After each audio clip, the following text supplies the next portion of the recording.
దావీదు అన్నాడు,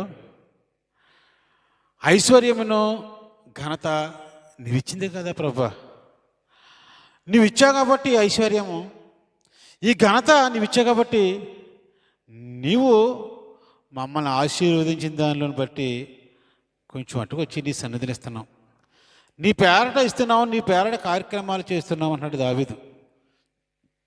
ఎందుకంటే దేవుడు ఆరోగ్యం ఇవ్వలేదనుకోండి, దేవుడు మనకు ఆరోగ్యం ఇవ్వలేదు, మన పని లేకుండా చేశాడు, ఎక్కడి నుంచి పట్టుకొచ్చిస్తామండి దేవుడికి? ఎక్కడి నుంచి పట్టుకొచ్చిస్తాం దేవుడికి? ఒకసారి ఆలోచించండి మీరంతా కూడా ప్రియా దేవుని బిడ్డలారా. ఎందుకంటే దేవుడు ఇస్తాడు, అందరికి ఇస్తాడు, నీతిమంతులు అందరికి ఇస్తాడు, మంచి వాళ్ళందరికి ఇస్తాడు. ఆ ఇచ్చిన దాంట్లోనే మనం ఇస్తున్నాము అనాలి తప్ప నా కష్టం నాది, నా వలన నేను ఇస్తున్నాను అనుకున్నావా?